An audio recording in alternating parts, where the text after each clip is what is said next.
Shalom anak-anakku yang dikasihi Tuhan. Kembali lagi kita bertemu dalam ibadah Bina Remaja di bulan Oktober ini. Mari bersama-sama siapkan hati kita supaya kita bisa menghadap Tuhan dengan kesungguhan hati sepanjang kurang lebih 1 jam ini. Mari anak-anak, kita pujikan pujian, bagimu pujian.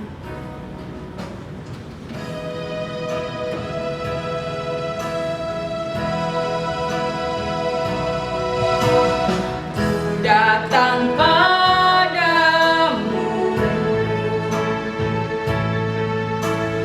membawa pujianku, hanya kekuatan hadiratmu sanggup menjaga hatiku. Mendekat padamu, mau sentuh hatimu, biar ku melihat kemuliaan yang kau sediakan bagiku. Bagimu pujian, hormat, kemuliaan, Kaulah kebanggaan di dalam hidupku. Janjimu bersinar, buktikan kau besar, tiada yang sepertimu Yesus Tuhanku. Lebih dalam lagi kita masuk dalam hadirat-Nya. Ku datang padamu, membawa pujianku, hanya kekuatan hadiratmu sanggup menjaga hatiku. Mendekat padamu,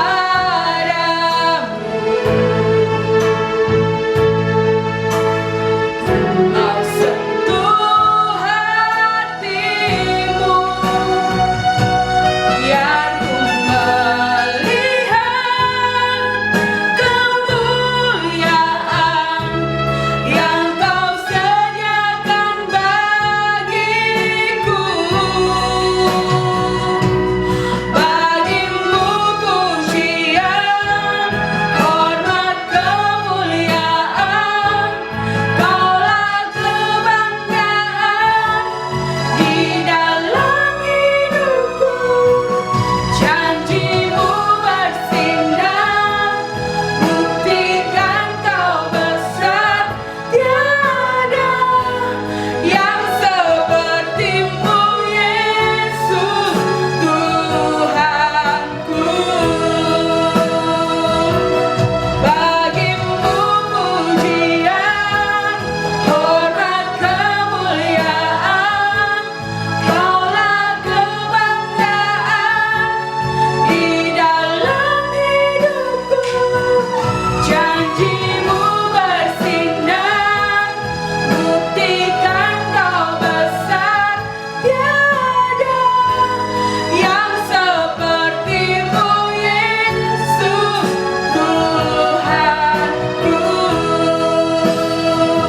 Tiada yang sepertimu Yesus Tuhanku. Mari kita bersatu di dalam doa.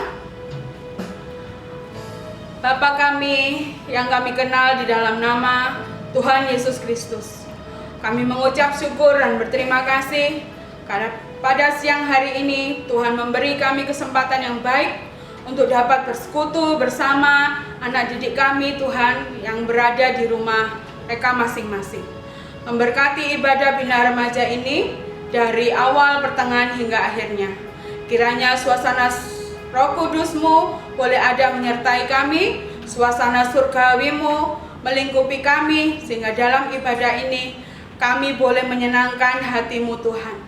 Memakai hamba Tuhan yang akan menjadi saluran berkat bagi kami, hikmat marifat-Mu boleh turun atas hamba-Mu ini. Bapa yang baik, kiranya kasih setia Tuhan menyertai kami dalam ibadah ini. Di dalam nama Yesus kami sudah berdoa dan mengucap syukur. Amin. Mari anak-anakku semua kita bersama-sama memuji Tuhan. Ku diberi kuasa.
Mari teman-teman kita lebih bersuka cita lagi dengan menyanyikan lagu Firman Terangi Jalanku. Siap Brenda? Siap. Siap Betul Gersof? Siap. Mari lagunya.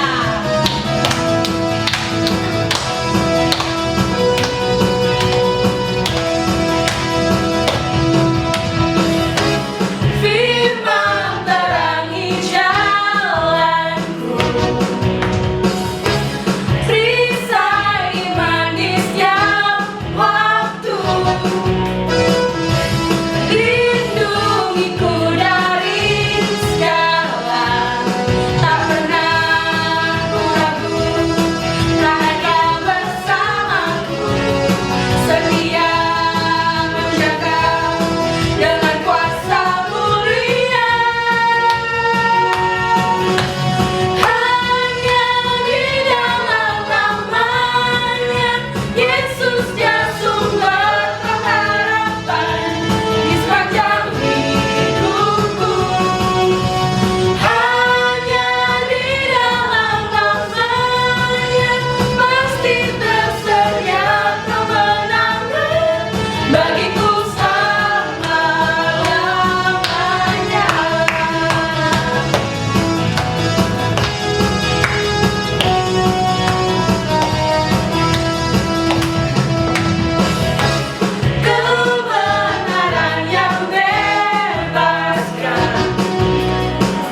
menyanyikan lagu ini, refnya sekali lagi, dan dimohon teman-teman bisa memasukkan persembahannya ke dalam celengan.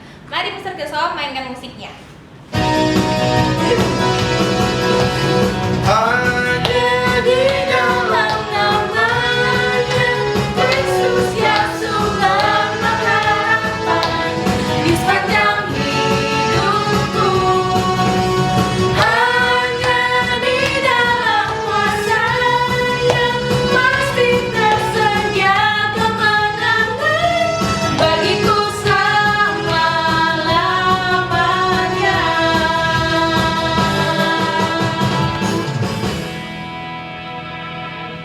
Mari teman-teman kita berdoa untuk persembahan. Terima kasih Tuhan, terima kasih Bapa, kami telah memberikan persembahan kami Tuhan. Kiranya Engkau memberkati tangan-tangan kami yang memberikan persembahan. Engkau juga berkati orang tua kami Bapa yang memberikan uang ini Tuhan untuk diberikan ke persembahan ini Bapa. Kiranya Engkau memberkati kami Tuhan yang berlipat kali ganda. Terima kasih Tuhan, terima kasih dalam nama Tuhan Yesus. Haleluya, amin. Mari teman-teman, sebelum kita masuk di hadirat Tuhan lebih dalam lagi dan mendengarkan firman Tuhan dari hamba-Nya, mari kita memuji Tuhan dengan lagu yang berjudul Bapa Engkau Mengenalku.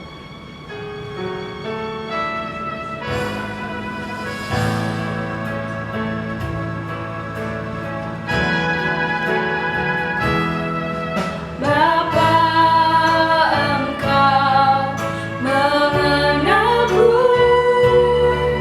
lebih dari siapapun. Engkau tahu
adik-adik siswa SMP Dharma Mulia yang dikasihi oleh Tuhan Yesus. Senang sekali kalau kesempatan ini saya kembali bisa melayani dalam kegiatan Bina Remaja, walaupun secara daring. Kalau dulu saya pernah melayani secara onsite, secara langsung, tapi saya percaya walaupun kita tidak bertemu secara langsung, berkat Tuhan akan dicurahkan kepada setiap kita kalau kita sungguh-sungguh buka hati untuk belajar firman Tuhan. Amin. Saya juga mengucapkan terima kasih kepada pihak sekolah SMP Dharma Mulia, buat Bu Eti, kepala sekolah, dan semua jajarannya. Secara khusus bagi Pak Kelvin yang telah memberi kesempatan saya untuk melayani di Bina Remaja kali ini. Baik, tema yang diberikan kepada saya adalah Don't be afraid, jangan takut. Nah, sebelum kita belajar firman Tuhan, mari sama-sama kita berdoa. Bapa di dalam sorga, kami sungguh bersyukur kalau pada kesempatan hari ini Tuhan kami kembali bisa mempelajari kebenaran firman-Mu. Kami tahu firman-Mu yang menjadi makanan bagi rohani kami sehingga kami akan kuat menghadapi setiap situasi dalam hidup kami. Urapi dan berkati kami semua, biarlah firman-Mu menguatkan, meneguhkan kami semakin mengerti apa yang menjadi kehendak Tuhan dalam kehidupan kami. Di dalam nama Tuhan Yesus, haleluya, amin. Baik, kita sama-sama baca firman Tuhan dari kitab Yesaya pasal 41 ayat yang ke-10. Yesaya pasal 41 ayat yang ke-10, semua bisa baca? Oke, yang sudah dapat ya, kita baca bersama ya. Yesaya 41 ayat 10. Janganlah takut sebab aku menyertai engkau. Janganlah bimbang sebab aku ini Allahmu. Aku akan meneguhkan, bahkan akan menolong engkau. Aku akan memegang engkau dengan tangan kananku yang membawa kemenangan. Firman Tuhan yang luar biasa ini disampaikan buat bangsa Israel. Dan pada kesempatan ini disampaikan juga buat setiap kita. Nah, adik-adik yang dikasihi Tuhan, semua manusia pasti memiliki rasa takut. Minimal pernah merasa takut. Ada orang yang takut gelap, apalagi sendirian. Ada orang yang takut ketinggian. Jadi kalau berada di tempat tinggi dia takut, bisa gemetaran, bisa keringatan. Ada juga orang yang takut dengan hewan-hewan tertentu, misalnya kecoa. Siapa di sini yang takut kecoa? Ada yang takut dengan tikus, ada yang takut dengan ular, macam-macam. Ada juga yang lucu, dia takut dengan jarum suntik. Dan yang lucunya, mungkin kalian juga pernah lihat di YouTube, polisi badannya gede gitu ya, kekar, tapi ketika dia mau disuntik dia teriak-teriak kayak anak kecil. Itu ketakutan, dan itu manusiawi karena itu adalah salah satu perasaan yang diberikan Tuhan kepada manusia, perasaan takut. Tapi Tuhan tidak ingin manusia dikuasai oleh ketakutan. Tuhan tidak mau kita sebagai anak-anaknya dikuasai oleh ketakutan. Kenapa? Kalau kita dikuasai rasa takut, itu merugikan diri kita dan juga bisa merugikan orang lain. Orang yang dikuasai ketakutan, imun tubuhnya akan melemah dan dia akan mudah sakit. Nah, kalau sudah sakit, banyak orang yang akan direpotkan. Dan kalau orang sakit, ada banyak kejadian. Sakitnya justru menjadi semakin buruk karena dia menjadi takut. Dia mungkin berpikir, aduh sakitnya ini berat dan dia sulit disembuhkan. Dia takut mati, dia takut meninggalkan keluarganya. Akhirnya justru sakitnya makin memburuk karena rasa takut. Apalagi sekarang kita tahu bahwa kondisi dunia sedang dilanda dengan pandemi COVID-19. Seluruh dunia sedang dilanda ketakutan. Kenapa? Karena sudah ada jutaan orang yang meninggal karena COVID-19 di seluruh dunia. Awal Oktober ini sudah 1 juta lebih. Di Indonesia awal Oktober sudah belasan ribu yang meninggal. Dan orang-orang takut. Ada 2 rasa takutnya. Pertama, takut kalau kena COVID. Saya yakin setiap kita nggak kepingin kena COVID. Karena ancamannya atau risikonya itu bisa meninggal. Nah, ada di antara kita yang, saya mau kena COVID. Nggak ada, semuanya takut. Saya juga nggak ingin, saya dan keluarga nggak ingin kena COVID. Makanya kita selalu berdoa dan kalian pun harus selalu berdoa supaya kalian dan keluarga dilindungi. Guru-guru, semua staf yang ada di sekolah biar dilindungi Tuhan dan tidak ada yang kena COVID. Amin. Nah, selain takut karena COVID, takut kena COVID, ketakutan yang kedua terkait dengan pandemi adalah takut terkena dampak ekonominya. Kita tahu sekarang ada begitu banyak PHK, orang-orang kehilangan pekerjaan, karyawan-karyawan dirumahkan, tidak terima penghasilan. Padahal kebutuhan hidup setiap hari tetap ada. Harus makan, harus membiayai sekolah anak-anak, atau kebutuhan-kebutuhan lain. Tetap ada biaya, tetapi tidak punya penghasilan lagi. Bukan hanya karyawan, pengusaha juga. Ada salah satu teman saya pemilik hotel di Makassar. Dia harus menjual hotelnya. Kenapa? Tidak mampu lagi membayar karyawan dan biaya operasional. Akhirnya hotel itu ditutup, kemudian dijual. Dunia benar-benar sedang dilanda ketakutan. Saya lihat di Twitter, ada seorang pramugara, salah satu maskapai penerbangan. Dia menggunakan seragam pramugara, tapi foto sebelahnya dia menggunakan seragam Grab. Ya. Dia jadi driver Grab. Kenapa? Dia sudah di PHK dari tempat dia bekerja. Dari pramugara yang biasanya melayani di udara, sekarang dia jadi driver. Saya tidak mengatakan driver Grab itu pekerjaan yang rendah, tetapi ini satu perubahan yang luar biasa. Dari pramugara kemudian jadi driver. Kenapa? Untuk melanjutkan kehidupan. Ada juga pilot, karena dia sudah dirumahkan, tidak dipekerjakan lagi, akhirnya dia menjadi tukang cuci mobil. Ada juga yang jualan makanan, sebelumnya pilot tapi kemudian jualan makanan. Demi apa? Demi masih bisa mendapatkan penghasilan, demi melanjutkan kehidupan dia maupun keluarganya. Dunia dalam kesulitan dan dunia sedang dilanda ketakutan akhir-akhir ini. Apalagi kalau kalian dengar berita beberapa waktu terakhir ini, ada riset dari ITB yang mengatakan bahwa akan ada gempa megatrust, gempa yang skalanya sangat besar terjadi di selatan Pulau Jawa. Dan kita semua akan kena dampak. Gempa itu akan menimbulkan tsunami yang maksimal tingginya 20 meter.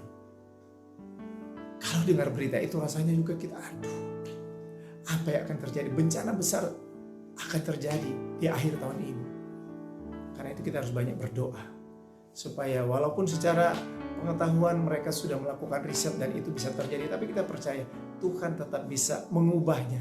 Karena Tuhan yang menciptakan alam ini, Tuhan juga yang sanggup mengaturnya. Amin. Nah, firman Tuhan yang kita baca tadi dalam Yesaya 41 ayat 10, Tuhan katakan, jangan takut. Ya, kata pertamanya, janganlah takut sebab aku menyertai engkau. Kalau itu ditujukan kepada kita saat ini, jangan takut. Hai adik-adik siswa SMP Dharma Mulia, jangan takut. Kita bisa bertanya, kalau kondisi seperti sekarang ini bagaimana kita nggak takut? Kalau ekonomi semakin memburuk, PHK terus bertambah, orang tua kalian juga mungkin akhirnya ya berdoa supaya tidak terjadi, kehilangan pekerjaan, ada kemungkinan sulit untuk membiayai biaya sekolah kalian. Dan firman Tuhan bilang jangan takut. Kondisi sulit tapi Tuhan bilang jangan takut. Kita bertanya, jadi bagaimana caranya Tuhan supaya kita nggak takut walaupun kondisi seperti sekarang ini? Saya mau bagikan pada kesempatan ini bagaimana kita bisa menang atas rasa takut. Kondisi bisa menjadi sangat menakutkan, tapi kita bisa menang atas rasa takut itu. Caranya adalah kita harus mengenal siapa Tuhan kita. Mengenal sungguh-sungguh siapa Allah kita. Yang jadi ironi, ada begitu banyak anak Tuhan, dia tahu Tuhan itu ada, dia percaya Tuhan itu ada. Bahkan dia percaya Tuhan Yesus itu baik. Tapi dia gak kenal secara pribadi. Dia tidak kenal secara pribadi, apalagi memiliki hubungan pribadi, hubungan intim dengan Tuhan. Enggak. Ini ironi. Dan ini benar-benar terjadi. Anak-anak Tuhan cuma tahu Tuhan ada, tapi tidak kenal secara pribadi dengan Tuhan. Kalau hanya tahu Tuhan itu ada, setan juga tahu Tuhan itu ada. Dalam Yakobus 2 ayat 19 dikatakan, setan tahu Tuhan itu esa dan setan takut. Jadi setan tahu Tuhan ada dan dia takut. Ada banyak anak Tuhan mengaku anak Tuhan, tahu Tuhan ada tapi nggak takut. Nggak takut melakukan apa yang dilarang oleh Tuhan. Siang hari ini kita belajar, kita mengenal siapa Allah kita yang sesungguhnya. Firman Tuhan dalam Alkitab mengajar kita bagaimana Allah memposisikan dirinya dalam hubungan dengan kita manusia supaya kita bisa mengenal dia dan lebih akrab dengan lebih dekat, mengenal dia secara pribadi. Yang pertama, Alkitab mengajar bahwa Allah menempatkan dirinya dalam hubungan dengan manusia sebagai seorang Bapa. Jadi Allah memposisikan sebagai Bapa dan kita adalah anak-anaknya. Dalam Mazmur 103 ayat 13, boleh dibuka? Ayo, semuanya buka. Mazmur 103. Mazmur 103 ayat 13. Kita akan belajar bagaimana kita mengenal Allah kita. Mazmur 103 ayat 13. Ayo baca bersama. 1, 2, 3. Seperti Bapa sayang kepada anak-anaknya, demikian Tuhan sayang kepada orang-orang yang takut akan Dia. Perhatikan, seperti Bapa yang sayang kepada anak-anaknya, demikian Tuhan sayang kepada orang-orang yang takut akan Dia. Bagi seorang ayah di dunia, dia mendapatkan anak itu adalah anugerah yang luar biasa. Waktu anak pertama lahir, dia merasa, wah, I am a daddy right now. Sekarang saya sudah menjadi seorang ayah. Bagi dia anak itu adalah anugerah yang luar biasa. Dia sangat bersuka cita dengan kehadiran anak-anaknya. Tidak ada ayah yang normal yang ingin anaknya menderita. Semua ayah yang normal, dia akan berusaha melindungi anaknya, menjaga anaknya, membesarkan anaknya, melakukan apa saja yang terbaik demi anaknya. Ketika anaknya sedang dalam kesulitan, seorang ayah akan berusaha bagaimana saya bisa menolong anak saya. Bahkan sekalipun anaknya sendiri akhirnya sudah berkeluarga, sudah berumah tangga, ketika seorang ayah melihat anaknya sedang kesulitan, hatinya tidak akan tahan, dia akan berusaha tolong anak itu semampu dia. Itulah Bapa. Allah kita mau memposisikan dirinya sebagai Bapa dan kita anaknya. Ada satu ilustrasi yang cerita yang menarik di suku Indian. Jadi ada kebiasaan, ada tradisi ketika seorang kepala suku punya anak, ya dia calon pengganti kepala suku itu, dia mulai beranjak dewasa. Nah, dia akan menjalani satu prosesi di mana dia akan dibawa ke hutan malam-malam dan dia harus berada di hutan itu sendirian sepanjang malam sampai pagi sendirian karena dia akan dibiarkan sendiri, akan dibentuk keberaniannya supaya satu saat dia siap untuk menggantikan ayahnya sebagai kepala suku. Nah, seorang anak muda ini, anak dari kepala suku kemudian dibawa ke hutan dan dibiarkan sendirian di sana. Para pengawal dari ayahnya, kepala suku, meninggalkan anak itu sendirian. Dan anak itu ketika hari semakin gelap, dia mulai mendengar ada bunyi-bunyi jangkrik, bunyi binatang-binatang malam. Dia mulai ketakutan, udara dingin mulai menerpa dia. Dia nggak boleh kemana-mana, hanya boleh di tempat itu. Dia mulai ketakutan, aduh sendirian, gelap, tidak bisa lihat apa-apa. Tidak bawa obor atau alat penerang, tidak. Dia sendirian dalam kegelapan. Kemudian dia mulai mendengar suara ada sesuatu mendesis. Waduh, apa itu, ular atau apa? Dia mulai ketakutan, makin ketakutan. Kemudian dari kejauhan dengar lagi lolongan serigala. Wah, dia makin ketakutan. Benar-benar dia saat itu merasa sangat tersiksa. Tapi dia harus kuat, dia harus tetap bertahan sampai pagi. Kalau enggak, dia enggak akan bisa jadi pengganti ayahnya kepala suku. Sepanjang malam dia enggak tidur. Dia begitu ketakutan, tapi dia berusaha menguatkan dirinya. Harus lolos dari tes atau dari prosesi yang harus dia jalani. Bertahan, akhirnya melewat tengah malam. Subuh pun suasana dingin mencekam, ada bunyi-bunyi di sekeliling dia. Dia hanya berusaha menguatkan dirinya sambil dia tetap waspada. Kemudian menjelang subuh, kemudian mulai hampir pagi, sinar matahari mulai menyelinap di antara daun-daun dan situasi di sekitar dia mulai kelihatan terang. Samar-samar dia lihat jarak sekitar 10 meter dari tempatnya atau belasan meter dari tempatnya, dia melihat seperti ada bayangan-bayangan orang-orang yang berdiri. Tapi dia nggak mau ke sana, dia tetap di tempatnya. Sampai kemudian semakin terang dan dia melihat ternyata orang-orang itu adalah ayahnya sendiri bersama pasukannya. Dan dia lihat sekelilingnya sampai ke belakang, semuanya dikelilingi oleh pasukan ayahnya. Ternyata sepanjang malam itu ayahnya menemani anaknya. Ayahnya tidak membiarkan dia sendirian. Kalau ada bahaya yang mengancam anaknya malam itu, pasti ayahnya dan pasukannya siap untuk menghadang bahaya itu, untuk menolong anaknya. Kisah itu menggambarkan seperti itulah Bapa kepada kita. Ada kalanya kita sepertinya sendirian menghadapi kehidupan kita, menghadapi masalah, persoalan. Tapi dia nggak pernah biarkan kita sendiri. Dia ada menjaga kita dan siap setiap saat untuk menolong kita. Kemudian yang kedua, bagaimana Allah memposisikan dirinya dalam hubungan dengan kita.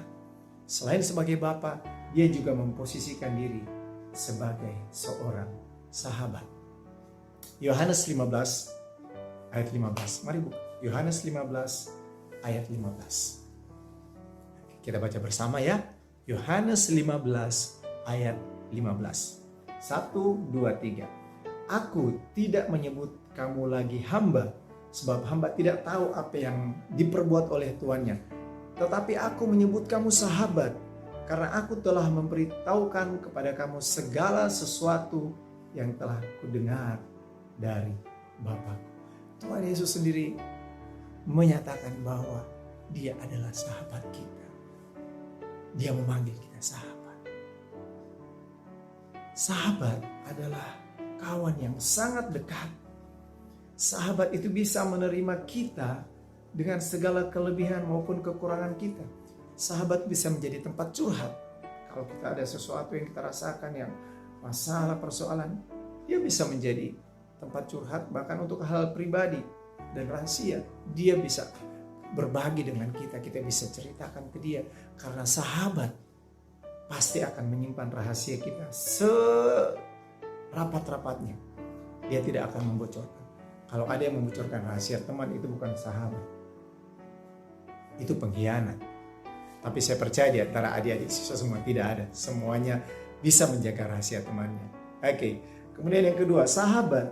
Dia akan merasa senang kalau sahabatnya bahagia. Dan dia akan merasa ikut susah kalau sahabatnya mengalami kesusahan.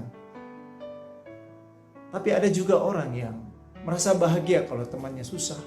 Dan merasa susah kalau temannya bahagia. Itu bukan sahabat, itu saingan. Jangan pernah memposisikan diri kita sebagai saingan. Posisikan diri kita selalu sebagai sahabat orang lain. Amin. Oke, kemudian yang ketiga, sahabat. Sahabat sejati selalu siap menolong sahabatnya.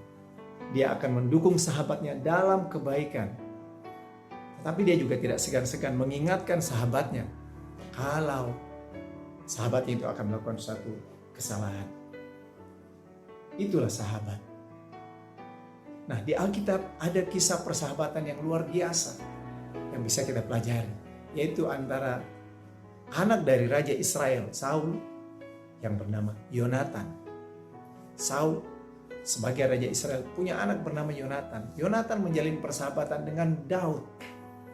Daud ini adalah gembala kambing domba, gembala domba, dan dia menjalin persahabatan dengan Yonatan, anak Raja Israel. Yonatan tahu bahwa satu saat Daud akan mengganti posisinya sebagai Raja Israel. Mengganti posisi ayahnya sebagai Raja Israel. Karena itulah Saul, ayah Yonatan ini, ingin membunuh Daud. Tetapi Yonatan tidak membenci Daud. Meskipun dia tahu Daud akan menggantikan dia sebagai Raja Israel.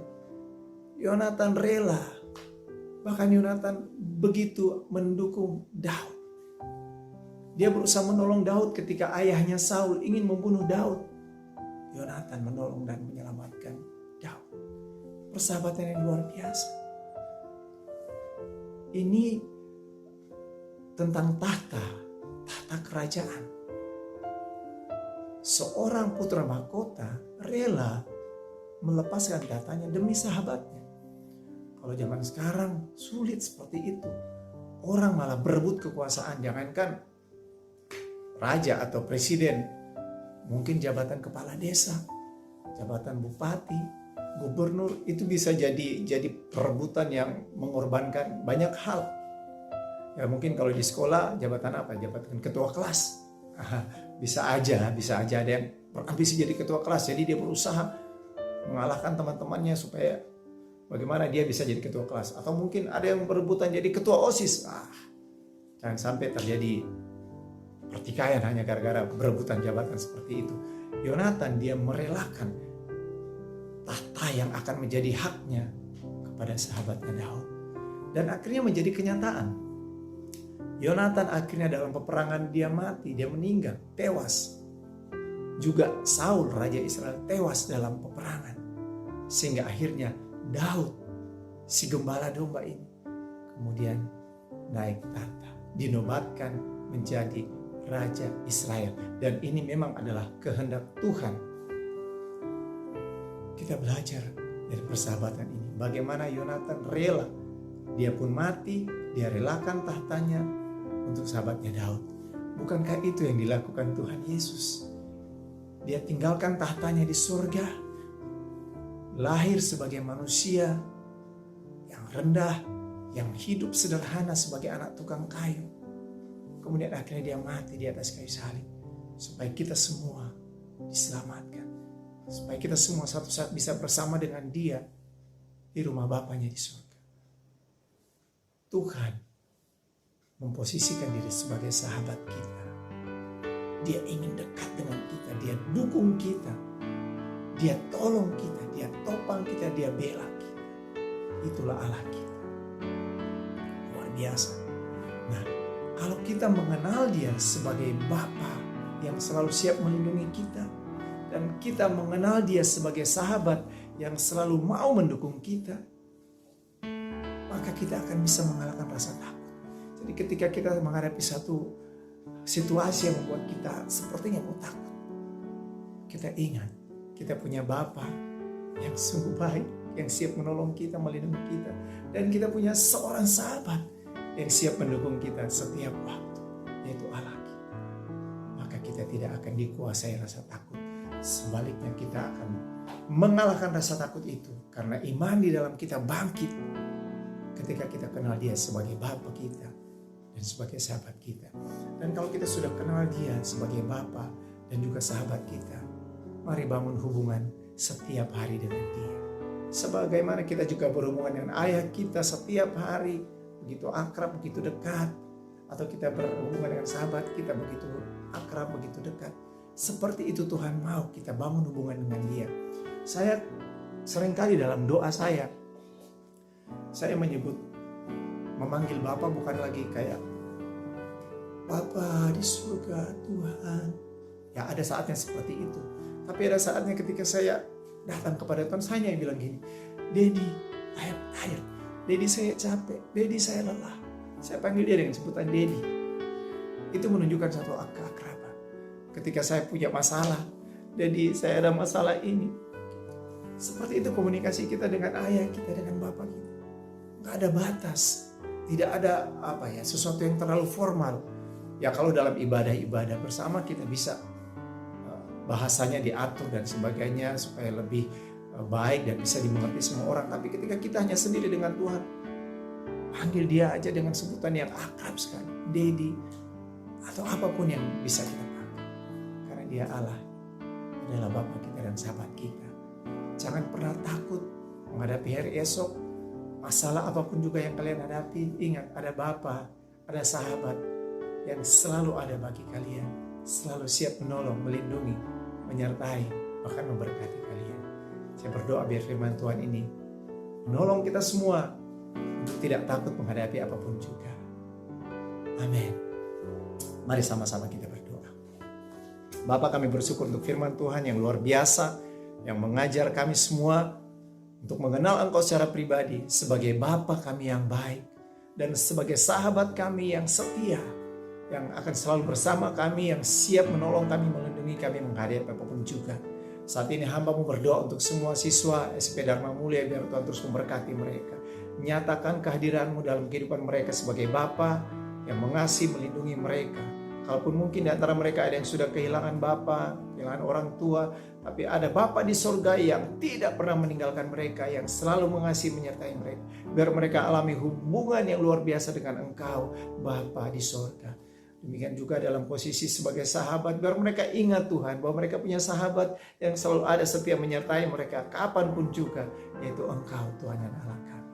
Biarlah mereka memiliki hubungan yang indah, yang intim dengan Engkau. Terima kasih Bapa untuk firman-Mu. Kami bersyukur di dalam nama Tuhan Yesus. Haleluya. Amin. Tuhan Yesus memberkati. Baik, untuk mengakhiri kegiatan Bina Remaja saat ini, mari sekali lagi kita sama-sama berdoa. Bapa di dalam surga, kami bersyukur kalau kegiatan Bina Remaja saat ini sudah bisa berjalan dengan baik. Dan sebelum kami mengakhirinya Tuhan, hamba berdoa biar Tuhan melepaskan berkat untuk setiap kami, anak-anak-Mu yang mengikuti kegiatan Bina Remaja. Berkati para siswa Tuhan, berkati orang tua mereka, kerjaan, usaha semuanya diberkati, kesehatan mereka diberkati. Tidak ada satupun dari anak-anak-Mu, siswa-siswa yang terkena COVID-19 Tuhan, atau penyakit apapun juga, dan juga seluruh keluarganya semua terlindungi, sehat. Tuhan tutup bungkus dan kuasa darah Tuhan Yesus. Semua guru-guru SMP Dharma Mulia, semua staf yang ada, Tuhan juga memberkati, melindungi. Tidak ada yang terkena COVID-19 Tuhan, dalam nama Tuhan Yesus. Dan berkati setiap program dari SMP Dharma Mulia, program pembelajaran, semua kegiatan diberkati, ditolong oleh Tuhan, tetap berjalan dengan lancar walaupun dalam keterbatasan, di dalam nama Tuhan Yesus. Dan sebelum kami pisah, biarlah berkat dari Allah Bapa, kasih sayang dari Tuhan Yesus, persekutuan Allah Roh Kudus akan terus tercurah atas kehidupan kami semua saat ini, besok, dan seterusnya sampai Tuhan Yesus datang pada kali yang kedua. Dalam nama Tuhan Yesus. Haleluya. Amin. Tuhan memberkati. Puji nama Tuhan, kita semua sudah mendengarkan kebenaran firman Tuhan. Kiranya firman Tuhan yang kita dengar pada siang hari ini bisa senantiasa menguatkan kita semua, dan iman kita semua boleh tetap bertumbuh di dalam Tuhan. Kami atas nama keluarga besar SMP Kristen Dharma Mulia mengucapkan terima kasih kepada hambanya yang sudah melayani pada siang hari ini. Kiranya Tuhan Yesus memberkati. Baiklah anak-anak, untuk menutup ibadah Bina Remaja pada siang hari ini, kita akan memujikan pujian Semua Baik.